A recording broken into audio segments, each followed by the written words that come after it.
নমস্কার বন্ধুরা, তোমরা দেখছো তোমাদের প্রিয় চ্যানেল অল ইন্ডিয়া র্যাঙ্কার্স। চলে এসেছি আজকে আমাদের পরবর্তী class number 3 WB SSC group C group D. Already আমরা দুটো ক্লাস তোমাদের ইতিমধ্যে দিয়ে দিয়েছি। অবশ্যই যারা দেখোনি দেখে নেবে। এছাড়াও আগেও অনেকগুলো ক্লাস নিয়েছিলাম, তার প্লেলিস্ট চ্যানেলে করা রয়েছে। তো একদম তোমাদের কিন্তু সমস্ত প্রশ্ন এবং তার ডিটেল এক্সপ্লেনেশনের সাথে আজকের ক্লাসটি অত্যন্ত গুরুত্বপূর্ণ হতে যাচ্ছে। একদম শেষ পর্যন্ত সকলে দেখে নেবে। আর আমাদের যে সিরিজটি চলছে এখান থেকেই তোমরা দেখবে এক্সামের সময় ম্যাক্সিমাম কোশ্চেন তোমরা এখান থেকে পেয়ে যাবে। তো সকলে একটা লাইক করে দেবে, শেয়ার করে দেবে এবং সাবস্ক্রাইব করে রাখবে চ্যানেলটিকে। টেলিগ্রাম চ্যানেলে যুক্ত না হয়ে থাকলে এখনই ডিসক্রিপশন বক্সে লিঙ্ক দেওয়া রয়েছে, সকলে যুক্ত হয়ে যাবে। এখানে গ্রুপ সি ডি লেখা আছে বলে তাই নয় যে সামনে এক্সাম রয়েছে আমাদের ডব্লিউবি বা কেপি সেখানে আসবে না। সমস্ত এক্সামের জন্য ইম্পর্টেন্ট, সুতরাং যারা ডব্লিউবি দেবে তারা অবশ্যই দেখতে পারো। প্রথম প্রশ্ন আজকে শুরু হচ্ছে একদম তোমাদের কারেন্ট অ্যাফেয়ার্স থেকে। 2025-এর একদম লেটেস্ট এটা। 2025-এর বুকার পুরস্কার কে পেয়েছেন? একদম সম্প্রতি তিনি পেয়েছেন, তার নাম কি? তো অপশান আমাদের এখানে রয়েছে, চারটে অপশান রয়েছে। এখানে আমাদের অপশান অনুসারে কোনটা রাইট অ্যান্সার হবে তোমরা সকলে একটু কমেন্ট সেকশনে অ্যান্সারটা জানাবে। অবশ্যই আমাদের যেটা রাইট অ্যান্সার হয়ে যাবে। তো কোনটা মনে হচ্ছে রাইট অ্যান্সার? অবশ্যই অপশান নাম্বার এ যারা অ্যান্সার করছো রাইট অ্যান্সার হয়ে যাবে ডেভিড সাজালে। তিনি কিন্তু 2025-এর বুকার পুরস্কার জয়লাভ করে নিয়েছেন। এবার আমরা দেখে নেব এর সাথে গুরুত্বপূর্ণ কিছু তথ্য। ফার্স্টেই রয়েছে কানাডিয়ান হাঙ্গেরিয়ান ব্রিটিশ লেখক ডেভিড সাজালে তার ফ্লেশ উপন্যাসের জন্য 2025 সালের বুকার পুরস্কার তিনি পেয়েছেন। কিসের জন্য? কোন উপন্যাসের জন্য? ফ্লেশ উপন্যাসের জন্যই তিনি কিন্তু এটি পেয়েছেন। 10 নভেম্বর 2025 তারিখে লন্ডনের ওল্ড যে ব্লিংসেগেট আয়োজিত একটি অনুষ্ঠানে এটি কিন্তু ঘোষণা করা হয়েছে। ফ্লেশ যে ছবিটি এটি হাঙ্গেরিয়ান অভিবাসী ইস্তভানের জীবনের ওপর ভিত্তি করে একটি তৈরি করা হয়েছে এবং এখানে যে পুরস্কারটি দেওয়া হয়েছে সেই পুরস্কারের অর্থ বাবদ এখানে কিন্তু তোমাদের ইউরোতে কিন্তু এটা যেটা দেওয়া হয়েছে 50,000 এবং যেটা আমাদের ভারতীয় ইন্ডিয়ান রুপিতে 53 লক্ষ টাকা এর পুরস্কার মূল্য। বুকার পুরস্কার হলো ইংরেজিতে লেখা সেরা উপন্যাসের জন্য প্রদত্ত একটি বিখ্যাত সাহিত্য পুরস্কার, কিন্তু এটি দেওয়া হয়ে থাকে। কোন ফিল্ডে দেওয়া হয়? সাহিত্যের ক্ষেত্রে। বুকার পুরস্কার 1969 সালে এটি প্রথম প্রতিষ্ঠিত হয়েছিল। ভিএস নৈপাল, এনার সম্পর্কে আমরা প্রায় সকলেই চিনি। তিনি কিন্তু ছিলেন প্রথম ভারতীয় বংশোদ্ভূত ঔপন্যাসিক যিনি 1971 সালের ইন এ ফ্রি স্টেটের জন্য ভিএস নৈপাল ভারতীয় বংশোদ্ভূত 1971 সালে তিনি ম্যান বুকার পুরস্কারে জয়লাভ করেছেন।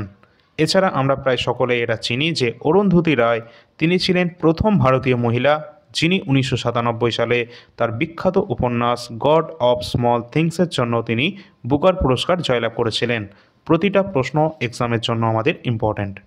এই সুন্দর ডিটেলসের সাথে আমাদের প্রতিটি ক্লাস কিন্তু হয়ে থাকে, তার জন্যই তোমাদেরকে বলা হয় সাবস্ক্রাইব করে রাখো চ্যানেলটিকে।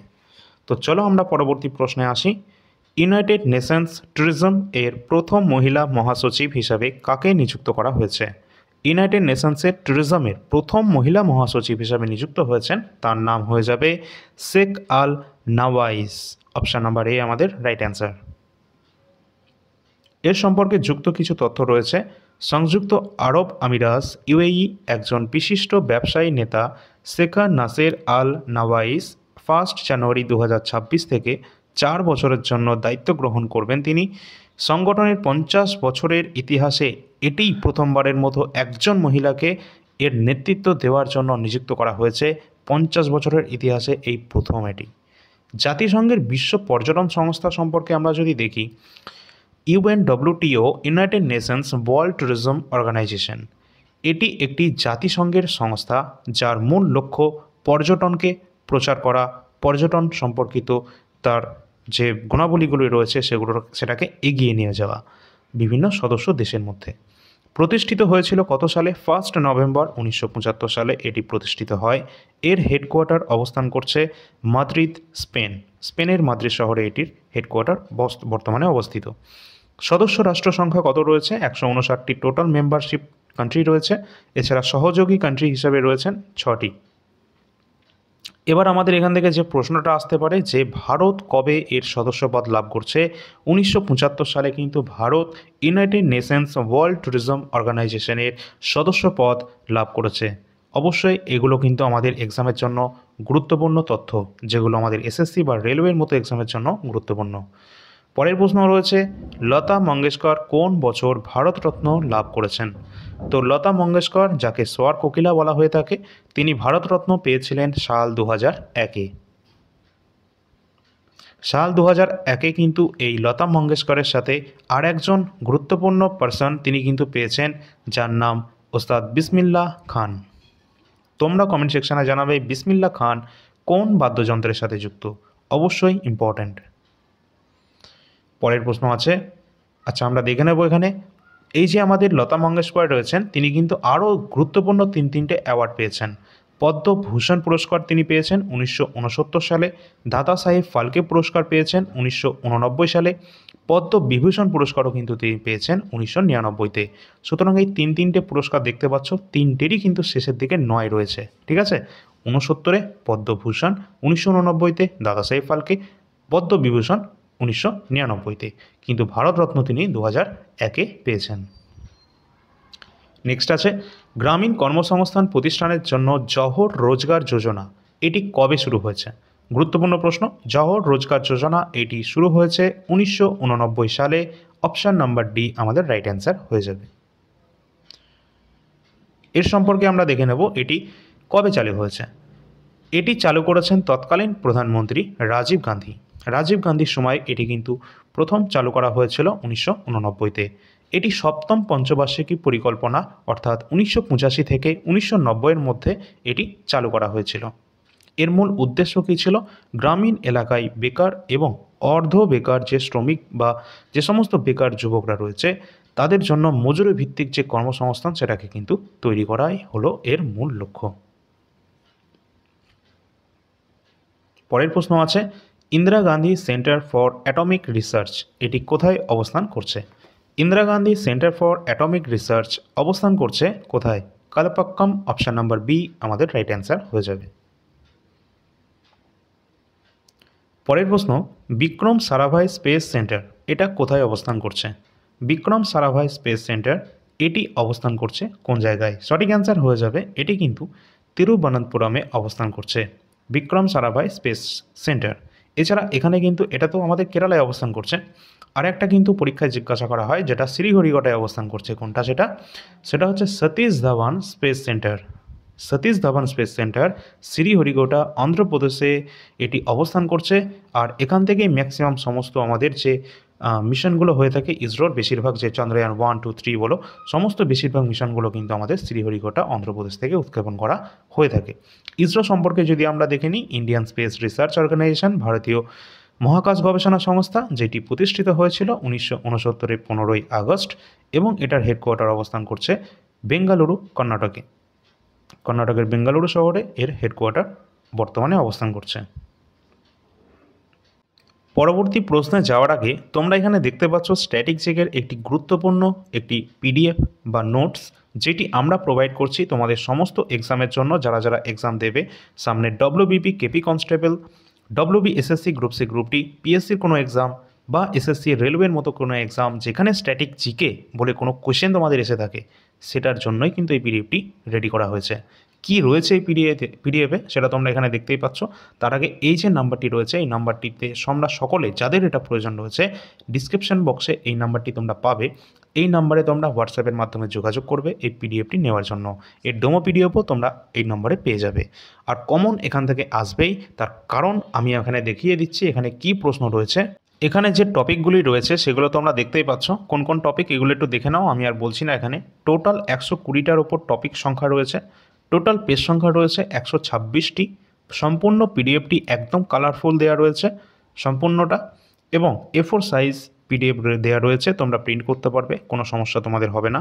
সম্পূর্ণ যে টপিকগুলি দেওয়া রয়েছে তোমরা একটু দেখে নেবে। আর এই সমস্ত টপিক থেকে তোমাদের প্রশ্ন আসে, বিভিন্ন গুরুত্বপূর্ণ নদী বা বিভিন্ন সংবিধানের যে গুরুত্বপূর্ণ আর্টিকেলগুলো দেওয়া রয়েছে, এই পার্টটাও তোমাদের দিয়ে দিয়েছি যাতে তোমাদের কোনো সমস্যা না হয়। অনেককে সংবিধানের জন্য সামান্য একটুর জন্য তোমাদের আবার অন্যান্য বই খুঁজতে হয়, তার জন্য তোমাদের সংবিধানের যে পার্টগুলো রয়েছে সেগুলো সব এখানে দেওয়া রয়েছে। এছাড়া গুরুত্বপূর্ণ তোমরা নদী তীরবর্তী শহর, এখান থেকে শুরু হচ্ছে আমাদের যে নোটের প্রথম পৃষ্ঠা, সেটা তোমরা দেখতে পাচ্ছ এখানে। এছাড়া পরপর যদি আমরা চলে যাই, গুরুত্বপূর্ণ সমস্ত হ্রদ থেকে শুরু করে জলপ্রপাত, নদ নদী, আমাদের গুরুত্বপূর্ণ বাঁধ, ওয়াটারফল, বিভিন্ন পক্ষীয় অভয়ারণ্য, UNESCO world heritage site, Ramsar site, সম্পূর্ণ গুরুত্বপূর্ণ যা যা পরীক্ষায় আসে সব এখানে দেওয়া রয়েছে।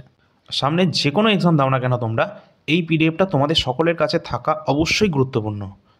এছাড়া বিভিন্ন যে গুরুত্বপূর্ণ যে বাদ্যযন্ত্র তাদের সাথে যুক্ত বিভিন্ন ব্যক্তিগণ রয়েছে, বিভিন্ন গুরুত্বপূর্ণ উৎসব, ফেস্টিভ্যাল, ফেয়ার যেগুলো আমাদের এসএসসি রেলওয়েতে ভরে ভরে দেয়, সব এখানে দেওয়া রয়েছে ভাই। যাদের প্রয়োজন রয়েছে অবশ্যই দেরি না করে তোমরা এটা নিয়ে নেবে। সামনেই 30 তারিখে আমাদের এক্সাম রয়েছে। সংবিধানের গুরুত্বপূর্ণ আর্টিকেল অথবা বিভিন্ন খেলা থেকে, বিভিন্ন স্পোর্টস কারেন্ট অ্যাফেয়ার্স থেকে, বিভিন্ন কারেন্ট অ্যাফেয়ার্স না, বিভিন্ন স্পোর্টস রিলেটেড যে টার্মগুলো রয়েছে সেই টার্মগুলো, কে কোন খেলার সাথে যুক্ত রয়েছে তাদের নামগুলো, কোন খেলায় কত সংখ্যক খেলোয়াড় সংখ্যা রয়েছে, এই সমস্ত গুরুত্বপূর্ণ যেগুলো পরীক্ষায় আমাদের আসে আর কি স্ট্যাটিক জিকে থেকে, সবই কিন্তু এখানে দেওয়া রয়েছে। এই পিডিএফের প্রাইস কত রয়েছে? শুধুমাত্র এই পিডিএফের প্রাইস 249 থাকার কথা ছিল, বাট এটা নেই। তোমাদের জন্য সকলের কথা মাথায় রেখে 171 টাকা এই পিডিএফের মূল্য রয়েছে। ঠিক আছে, যাদের প্রয়োজন তাড়াতাড়ি দেরি না করে নিয়ে নাও, কারণ সামনেই আমাদের 30 তারিখ পরীক্ষা, তারপর আবার 21 তারিখ আর একটা পরীক্ষা রয়েছে ডিসেম্বরে, তারপর আবার জানুয়ারিতে গ্রুপ সি গ্রুপ ডি পরীক্ষা রয়েছে। সুতরাং পরপর এক্সাম কিন্তু একদম পরপর রয়েছে। প্রায় 50%-এর কাছে কিন্তু তোমাদের এই পিডিএফ থেকে কমন পাবে, কারণ এখানে স্ট্যাটিক জিকে তো রয়েছে, তার সাথে আরও এক্সট্রা অন্যান্য সমস্ত তথ্য দেওয়া রয়েছে। আমাদের কাছে কারেন্ট অ্যাফেয়ার্স রয়েছে জানুয়ারি থেকে সেপ্টেম্বর 2025 পর্যন্ত। অক্টোবরের কারেন্ট অ্যাফেয়ার্স 15 তারিখে তোমরা পেয়ে যাবে নভেম্বরের। এবং তোমাদের বলে রাখি, এখানে কারেন্ট অ্যাফেয়ার্স কিন্তু বেস্ট কারেন্ট অ্যাফেয়ার্স রয়েছে এখনও পর্যন্ত বাংলা ভাষায়, সম্পূর্ণটা তোমাদের এইভাবে দেওয়া রয়েছে প্রিন্টেবল ফরম্যাট, কোনো সমস্যা হবে না, তোমরা প্রিন্ট করতে পারবে। প্রতি মাসে তোমাদের 20 টাকা পার মান্থ এর প্রাইস রয়েছে, এবং প্রতি মাসে টোটাল 450-এর কাছাকাছি নাম্বার অফ কোশ্চেন কিন্তু রয়েছে, যেগুলো প্রিলি, মেন্স সব কিছু ক্লিয়ার হয়ে যাবে একটি মাত্র কারেন্ট অ্যাফেয়ার্সের পিডিএফ পড়লেই। ঠিক আছে, এর বাইরে কোনো রকম কিন্তু প্রশ্ন পড়ার কোনো প্রয়োজন নেই। তুমি পারবে না মানে ধরে নেবে আর কেউ পারবে না। এটা পড়ার পর যদি তুমি না পারো তাহলে আর কেউই পারবে না, কারণ এখানে সব কিছু কভার করার আমরা চেষ্টা করেছি, যেগুলো আমাদের প্রিলি এবং মেন্স দুই লেভেলের এক্সামের জন্য ইম্পর্ট্যান্ট। সেটা এসএসসি হোক, রেলওয়ে হোক, রাজ্যের যে কোনো এক্সাম হোক না কেন, এখান থেকে কমন আসতে বাধ্য। ঠিক আছে, তো 20 টাকা পার মান্থের প্রাইস রয়েছে। যাদের প্রয়োজন রয়েছে যে কোনো মাসের তোমরা কিন্তু পিডিএফ নিতে পারো, কোনো সমস্যা নেই। এছাড়া 2024-এর রয়েছে জানুয়ারি থেকে ডিসেম্বর পর্যন্ত, যেটা তোমরা 1200 কোশ্চেন পাবে এবং 50টা পেজের একটি জিস্ট পাবে। টোটালটা 2024 80 টাকার মধ্যে তোমরা এটা পেয়ে যাবে। ইতিহাস যদি কমপ্লিট ইন্ডিয়ান হিস্ট্রি কারো প্রয়োজন হয়, তাহলে এর বাইরে আর কিছু পড়ার প্রয়োজন হবে না। এখানে টোটাল ইন্ডিয়ান হিস্ট্রিকে 80টা পেজের মধ্যে তোমাদের কিন্তু দিয়ে দিয়েছি আমি, যেখানে কি রয়েছে টোটাল পিডিএফের মধ্যে তোমাদের যা যা প্রশ্ন এতদিন তোমাদের এক্সামে এসেছে, সেটা ডব্লিউবিপি, কেপি হোক, পিএসসির কোনো এক্সাম হোক, বা আমাদের এসএসসি রেলওয়ের মতো গুরুত্বপূর্ণ এক্সামের ছোট ছোট যে গুরুত্বপূর্ণ যে এক্সামগুলো রয়েছে, সম্পূর্ণ এক্সামের যে গুরুত্বপূর্ণ প্রশ্ন সেগুলো একদম সব কিছু সিকোয়েন্স ওয়াইজ তোমাদের এখানে কিন্তু প্রপার সিকোয়েন্সকে মেনটেন করে সাজানো রয়েছে একদম প্রপারভাবে। ঠিক আছে, এর বাইরে আর কিছু পড়ার কোনো প্রয়োজন নাই ইতিহাসের জন্য। এছাড়া শেষের দিকে রয়েছে ওয়ান শট টাইপের কিছু প্রশ্ন উত্তর, যেগুলো যদি তোমরা ডব্লিউবি, কেপি বা WB SSC group C group ডির জন্য পড়ে যাও, তাহলে এখান থেকে ম্যাক্সিমামটা কমন পেয়ে যাবে আর কি। আর এই টোটাল পিডিএফটা যদি বারবার একটু পড়ে নাও, তাহলে আর তোমাদের কোনো সমস্যাই হবে না ইতিহাস থেকে। সুতরাং এই সমস্ত এগুলো সব রয়েছে, এবং এখানে টেলিগ্রাম চ্যানেল লিঙ্ক দেওয়া রয়েছে, তোমরা সকলে যুক্ত হয়ে থাকবে অবশ্যই। আর এই সমস্ত পিডিএফের মধ্যে যার যেটা প্রয়োজন রয়েছে অবশ্যই নিয়ে নেবে। এছাড়া আমাদের এনটিপিসি প্রিভিয়াস ইয়ার প্রশ্ন রয়েছে, এখানে 5000 প্রশ্ন রয়েছে, আর এটা 2025-এর প্রশ্ন রয়েছে এনটিপিসি। এছাড়া আরপিএফ এসআই প্রশ্ন রয়েছে সাবজেক্ট ওয়াইজ, বায়োলজি প্রশ্ন রয়েছে একদম চ্যাপ্টার ওয়াইজ, যেটা রেলওয়ে গ্রুপটির জন্য গুরুত্বপূর্ণ। এবং এছাড়া রয়েছে complete static GK, SSC GD 2024 এবং 2025-এর প্রিভিয়াস ইয়ার জিকে কোয়েশ্চেনের সলিউশন। সকলকে বলবো স্ট্যাটিক জিকের বইটি সকলের কাছে থাকা অবশ্যই গুরুত্বপূর্ণ। যারা যে কোনো এক্সাম দেবে স্ট্যাটিক জিকে এখান থেকেই তোমাদের আসবে, এর বাইরে আর কোনো কিছু হয় না। ঠিক আছে, এছাড়া রয়েছে কারেন্ট অ্যাফেয়ার্স প্রতিটা এক্সামের জন্য ইম্পর্টেন্ট, সকলে কিন্তু এগুলো কালেক্ট করে রাখবে। চলো পরবর্তী আমাদের প্রশ্ন রয়েছে, নিম্নলিখিত কোনটি দক্ষিণবঙ্গের সর্বোচ্চ শৃঙ্গ রয়েছে? তো দক্ষিণবঙ্গের ক্ষেত্রে সর্বোচ্চ শৃঙ্গ যেটি কিন্তু রাইট অ্যান্সার হয়ে যাবে গোর্গাবুরু, অপশান নাম্বার বি। তো এখানে কিন্তু আমাদের সান্দাকফু যেটা রয়েছে অবশ্যই সেটা কিন্তু আমাদের ওয়েস্ট বেঙ্গলের যে সর্বোচ্চ শৃঙ্গ রয়েছে, যেটা কিন্তু অবশ্যই গুরুত্বপূর্ণ। পরের প্রশ্ন আছে, নেক্সট প্রশ্ন আছে, সেবি এর কথাটির ফুল ফর্ম কী রয়েছে? তো সেবি যেটা কিন্তু ফুল ফর্ম হয়ে যাবে securities and exchange board of India, option number C আমাদের right answer. Securities and exchange board of India, SEBI এর ফুল ফর্ম। এটা আমাদের ভারতের স্টক মার্কেটকে রেগুলেট করে থাকে সেবি। আচ্ছা, এখানে দেখে রাখবে আরও কিছু গুরুত্বপূর্ণ পূর্ণ নাম রয়েছে, যেমন ইউনাইটেড নেশনস ইউএন এর full form, WHO world health organization এটা সদর দপ্তর জিজ্ঞাসা করে, যেটা কিন্তু সুইজারল্যান্ডের জেনিভাতে অবস্থান করছে। এটা কিন্তু তোমাদের দেখে রাখবে 1948-এর 7ই এপ্রিল এটি কিন্তু প্রতিষ্ঠিত হয়েছিল। এই 7ই এপ্রিল এই জন্য আমরা কিন্তু বিশ্ব স্বাস্থ্য দিবস হিসাবে পালন করে থাকি। ইন্টারন্যাশনাল মনিটারি ফান্ড, এটা কিন্তু ইন্টারন্যাশনাল মনিটারি ফান্ড রয়েছে, এটারও হেডকোয়ার্টার অবস্থান করছে কোথায়? ওয়াশিংটন ডিসি, ইউএসএতে। এবং পরবর্তী যেটা রয়েছে ওয়ার্ল্ড ব্যাংক, এটারও হেডকোয়ার্টার অবস্থান করছে ইউএসএ, ওয়াশিংটন ডিসিতে। পরবর্তী রয়েছে ওয়ার্ল্ড ট্রেড অর্গানাইজেশন WTO, এটার হেডকোয়ার্টার কিন্তু জেনিভা, সুইজারল্যান্ডে। পরবর্তী রয়েছে ইউনেস্কোর হেডকোয়ার্টার কোথায় অবস্থান করছে পরে দেখছি, তার আগে ফুল ফর্মটা দেখো। United Nations educational, scientific and cultural organization, এর হেডকোয়ার্টার অবস্থান করছে ফ্রান্সের প্যারিস শহরে, প্যারিস, ফ্রান্স। প্রতিটা কিন্তু এক্সামের জন্য ইম্পর্টেন্ট, দেখে রাখবে সমস্ত সদর দপ্তর এবং এর হেডকোয়ার্টার।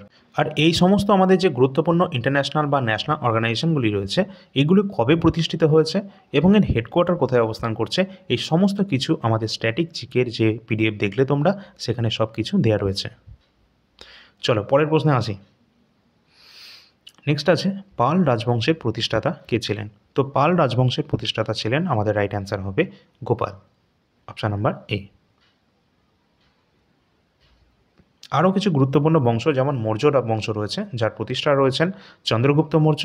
এটা কিন্তু তোমাদের এখানে দেখবে গুপ্ত বংশ যেটা রয়েছে না, এটা শ্রীগুপ্ত মতান্তরে চন্দ্রগুপ্ত থাকতে পারে, প্রথম চন্দ্রগুপ্ত। ঠিক আছে, যেমন অপশানে থাকবে সেই অনুসারে রাইট অ্যান্সার হবে। পরের প্রশ্ন আছে, আচ্ছা পাল বংশের প্রতিষ্ঠাতা তো গোপাল রয়েছে, সেন বংশের প্রতিষ্ঠাতা সামন্ত সেন রয়েছেন। এছাড়া রয়েছে মুঘল সাম্রাজ্য, যেটা কিন্তু জহিরুদ্দিন মোহাম্মদ বাবর মুঘল সাম্রাজ্যের প্রতিষ্ঠাতা। পরের প্রশ্ন আছে, কে বলেছিলেন যে বেদে ফিরে যাও, বেদ কি অর লট চলো, go to Vedas, go back to Vedas. তো এই যে স্লোগানটি দিয়েছিলেন, এটি কিন্তু দিয়েছিলেন কে? Swami Dayanand Saraswati, option number A right answer. Next আছে বুলন্দ দরওয়াজা, আকবর তার কোন ইতিহাস স্মরণ করে রাখার জন্য তিনি এটি তৈরি করেছিলেন? আমরা কিন্তু জানি যে আকবর কিন্তু বুলন্দ দরওয়াজা তৈরি করছেন ফতেপুর সিক্রিতে। এবং এই যে বুলন্দ দরওয়াজা তিনি কেন তৈরি করছেন? কারণ তিনি গুজরাটকে জয় করার পর তিনি কিন্তু এই বুলন্দ দরওয়াজা কিন্তু এটাকে স্মরণ করে রাখার জন্য তিনি এটা তৈরি করেছিলেন।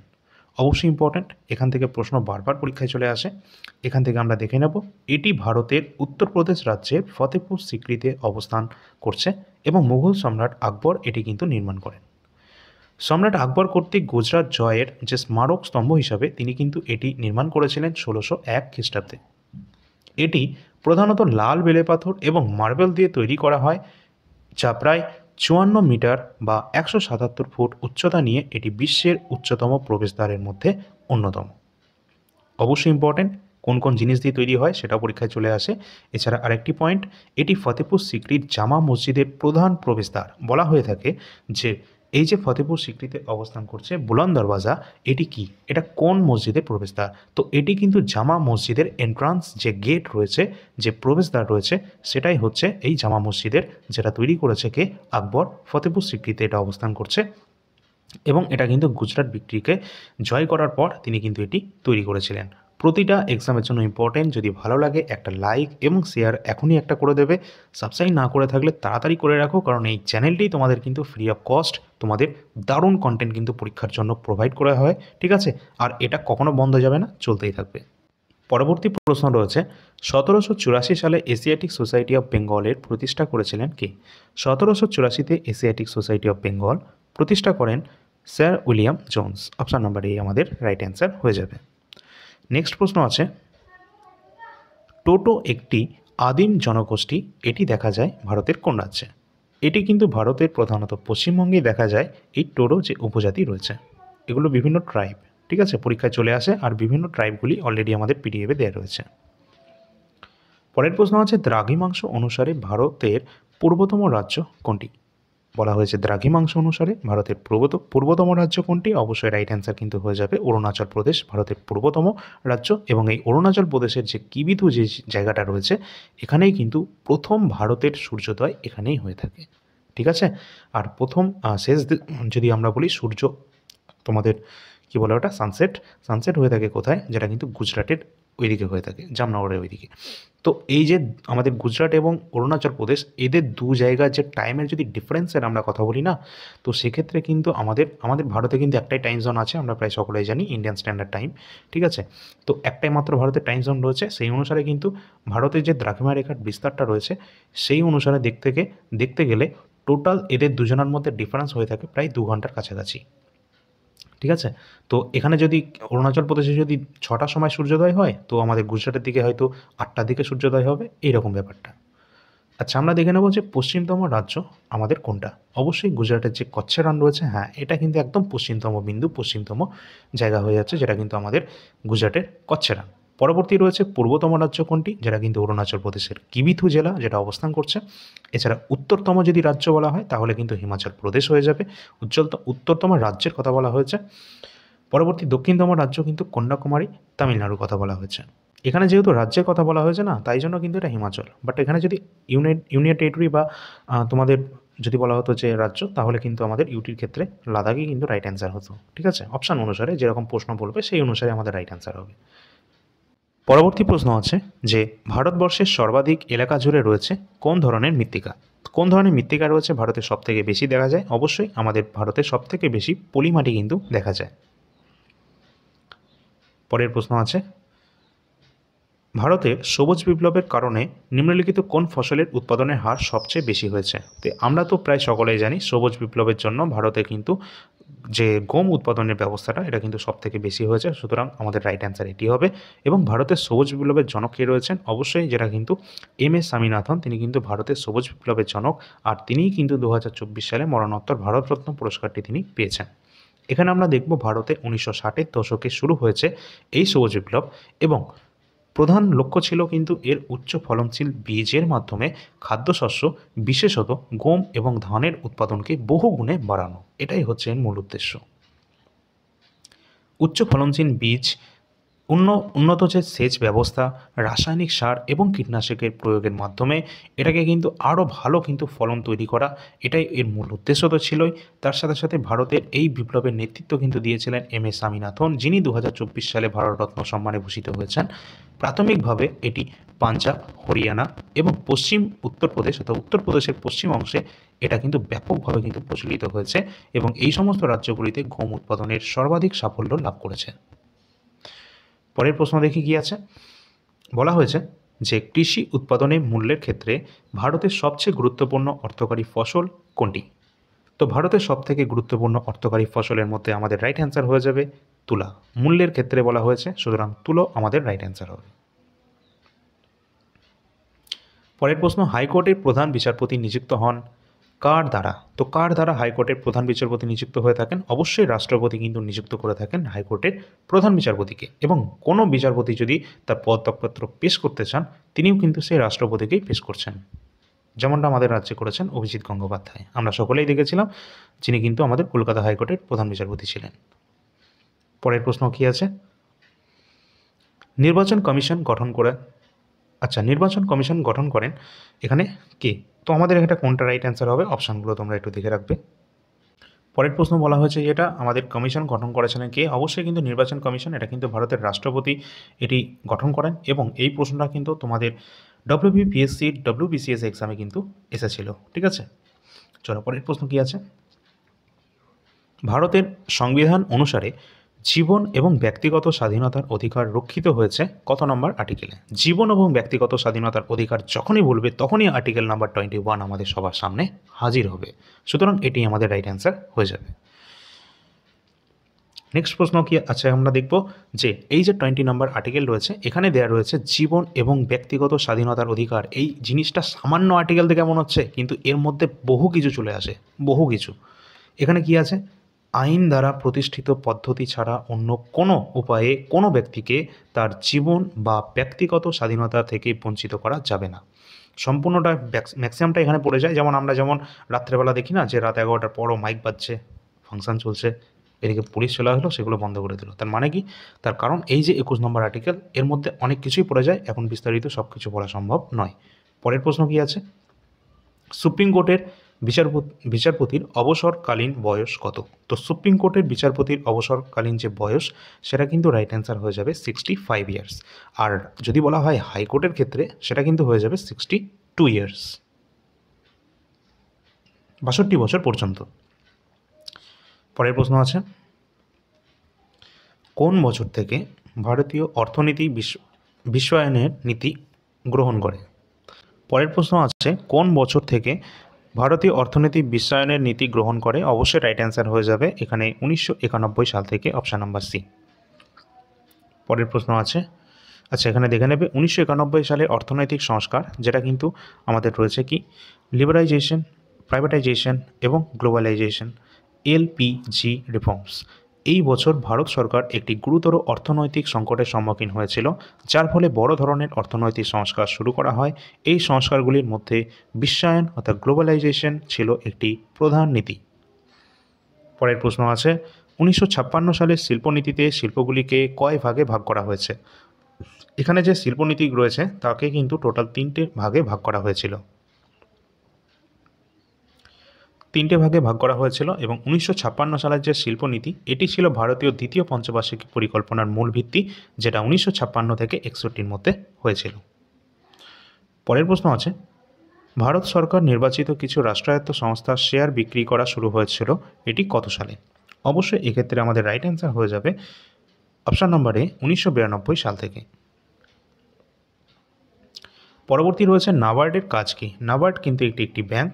তো নাবার্ডের কাজ কিন্তু গ্রামের উন্নয়নকে ত্বরান্বিত করা, গ্রামের উন্নয়নকে আগে নিয়ে যাওয়া, এটাই কিন্তু নাবার্ড ব্যাংকের মূল কাজ ছিল। এর ফুল ফর্ম কী আছে? National bank for agriculture and rural development, অর্থাৎ রুরালকে ডেভেলপমেন্ট করাই হচ্ছে মূল লক্ষ্য। গঠন, এটি একটি শীর্ষ উন্নয়নমূলক ব্যাংক, যেটি 1982 সালের শিবরামন কমিটির সুপারিশে এটি প্রতিষ্ঠিত হয়েছিল। প্রধান কাজ গ্রামীণ উন্নয়ন, কৃষিকে স্বল্প ও মধ্য দীর্ঘমেয়াদী ঋণের মাধ্যমে সহায়তা করা। পরের প্রশ্ন আছে, ভূমি সংস্কারে কারা উপকার পায়? অবশ্যই ভূমি সংস্কারের ক্ষেত্রে যারা ক্ষুদ্র কৃষক রয়েছে তারা কিন্তু সবথেকে বেশি উপকার লাভ করে, উপকৃত হন। পরের প্রশ্ন আছে, নিচের কোন কেলাস জল থাকে না? তো অবশ্যই এক্ষেত্রে কিন্তু আমাদের রাইট অ্যান্সার যেটি হয়ে যাবে সোডিয়াম ক্লোরাইড, অপশান নাম্বার এ, NaCl, sodium chloride. Sodium chloride এটি সাধারণত খাবার লবণ, এর কেলাস কাঠামোতে কোনো কেলাসযুক্ত থাকে না। কেলাস জল এটি হলো কোনো পদার্থের কেলাসের সঙ্গে রাসায়নিকভাবে যুক্ত একটি জলের অণু। এবার যদি বলা হয় কেলাসযুক্ত পদার্থ কোনগুলি, তাহলে কিন্তু কপার সালফেট, CuSO4, 5H2O, 5 অণু জল রয়েছে, যেটাকে আমরা ব্লু ভিট্রিয়াল কিন্তু বলে থাকি কপার সালফেটকে। পরীক্ষায় অনেকবার এসেছে এটি। পরের প্রশ্ন আছে, কাপড় কাচা সোডা, Na2CO3, 10OH2O, এটি কিন্তু কাপড় কাচা সোডা রয়েছে। এরপর রয়েছে zinc sulphate, ZnSO4, 7H2O। White vitriol কিন্তু আমরা এটাকে বলে থাকি, ব্লু ভিট্রিয়াল কাকে বলে? কপার সালফেটকে। হোয়াইট ভিট্রিয়াল কাকে বলা হয়? জিঙ্ক সালফেটকে। দুটোই এক্সামে আসা কোশ্চেন। ভালো লাগলে একটা লাইক করে দেবে এবং শেয়ার করে দেবে সকলে। পরের প্রশ্ন আছে, জীবাশ্মের বয়স জানতে কোন আইসোটোপটি ব্যবহার করা হয়ে থাকে? তো জীবাশ্মের বয়স জানার জন্য আমরা প্রায় ব্যবহার করে থাকি কোনটা? কার্বন 14। এটি একটি প্রক্রিয়া, এর মাধ্যমে কিন্তু যে কোনো কিছুর বয়স কিন্তু নির্ধারণ করা হয়। জীবাশ্মের বয়স নির্ধারণের এই পদ্ধতি কার্বন ডেটিং বা রেডিও কার্বন ডেটিং বলা হয়ে থাকে। ইউরেনিয়াম U-235 এটি খুব পুরনো শিলা বা পৃথিবীর বয়স নির্ধারণে ব্যবহার করা হয়ে থাকে। পরের প্রশ্ন আছে, নিম্নলিখিত শব্দর কোন ধর্মের ওপর স্টেথোস্কোপ কাজ করে থাকে? অবশ্যই এখানে প্রতিফলন আমাদের রাইট অ্যান্সার হয়ে যাবে, অপশান নাম্বার বি।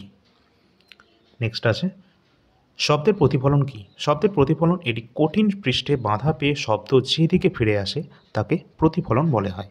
এই ধর্মের কারণেই শব্দ তরঙ্গ দূরত্বের বাধা অতিক্রম করতে পারে। পরের প্রশ্ন আছে, কোন পরিবর্তনটি মোমবাতি দহনে ঘটে? অবশ্যই কিন্তু মোমবাতি দহনের ফলে যে ঘটনা ঘটে সেটা কিন্তু ভৌত ও রাসায়নিক পরিবর্তন, option number C right answer. ভৌত পরিবর্তন কোনটাকে বলা হচ্ছে? মোমবাতি তাপ পেলে যখন গলে যাচ্ছে এবং তরলে পরিণত হয় এবং পরবর্তীকালে আবার সেটা জমে কঠিনে পরিণত হয়, এই যে গলে যাওয়া এবং জমাট বাঁধা, এটি হলো ভৌত পরিবর্তন। এবং রাসায়নিক পরিবর্তন তখন বলা হবে যখন মোমবাতি যখন জ্বলছে এবং তখন কিন্তু মোমের যে বাষ্প সেটা বায়ুর অক্সিজেনের সাথে বিক্রিয়া করে কার্বন ডাইঅক্সাইড এবং জলীয় বাষ্প তৈরি করছে। এই বিক্রিয়াটিতে রাসায়নিক পরিবর্তন ঘটছে এবং রাসায়নিক পরিবর্তনের সময় আলো এবং তাপ কিন্তু উৎপাদিত হচ্ছে। এটি কিন্তু হচ্ছে আমাদের রাসায়নিক পরিবর্তন। পরবর্তী তোমাদের জন্য একটা কোশ্চেন রয়েছে, ভারতের সিলিকন ভ্যালি কাকে বলা হয়ে থাকে? চেন্নাই, মুম্বাই, আহমেদাবাদ, বেঙ্গালুরু। তোমরা প্রায় সকলে এটা জানো, ইলেকট্রনিক্সের শহর সিলিকন ভ্যালি, ঠিক আছে। অবশ্যই ইলেকট্রিক্স হাব, আইটি হাব, সব কিছুই কিন্তু একটাই রাইট অ্যান্সার হয়ে যাবে। সকলে এই অ্যান্সারটি কমেন্ট সেকশানে জানাবে। যদি ভালো লাগে এতক্ষণ ধরে ক্লাসটি দেখে থাকো অবশ্যই একটি লাইক এবং শেয়ার কিন্তু করে দেবে। আগের ক্লাসগুলো দেখে না থাকলে অবশ্যই দেখে নেবে, চ্যানেলে প্লেলিস্ট করা রয়েছে এবং টেলিগ্রাম চ্যানেলে অবশ্যই সকলে যুক্ত হবে, সেখানে সমস্ত গুরুত্বপূর্ণ ইনফরমেশান পেয়ে যাবে। টেলিগ্রামের লিঙ্ক ভিডিও ডেসক্রিপশন বক্সে তো দেওয়াই থাকবে। এছাড়া এই নাম্বারটি সকলে যুক্ত হবে, এই নাম্বারে কিন্তু অবশ্যই হোয়াটসঅ্যাপের মাধ্যমে যোগাযোগ করবে কারোর যে কোনো বই যদি প্রয়োজন হয়, বিশেষ করে স্ট্র্যাটেজিকে বা কারেন্ট অ্যাফেয়ার্স, এছাড়া অন্যান্য যে কোনো প্রিভিয়াস ইয়ার প্রশ্ন উত্তর সব কিন্তু আমাদের কাছে এগুলি অ্যাভেলেবেল রয়েছে। ম্যাথের জন্য যে সমস্ত বইগুলি অ্যাভেলেবেল রয়েছে, অনেকে বারবার বলছিল যারা, তাদের জন্য যে বইটি গুরুত্বপূর্ণ রয়েছে সেটা হচ্ছে সুবীর দাসের ছায়া ম্যাথমেটিক্সের বই। যার ডান দিকে যেটা বইটা দেখতে পাচ্ছ একদম 2025-এর লেটেস্ট এডিশন। এই বইটি তোমরা ডিসক্রিপশন বক্সের লিঙ্ক থেকে নিতে পারবে। এছাড়া পিএসসি ক্লার্কশিপ বা মেন্স এক্সামের জন্য কিন্তু তোমাদের জন্য লীলা রয় এবং তপতী পাবলিকেশনের বই দুটি গুরুত্বপূর্ণ রয়েছে। সামনে যারা যে কোনো মেন্স এক্সাম দেবে এই দুটো বই কিন্তু বেস্ট রয়েছে এখনও পর্যন্ত, WPSI এর জন্য গুরুত্বপূর্ণ। তো চলো পরবর্তী নেক্সট ক্লাস নিয়ে আসছি। ধন্যবাদ সকলকে।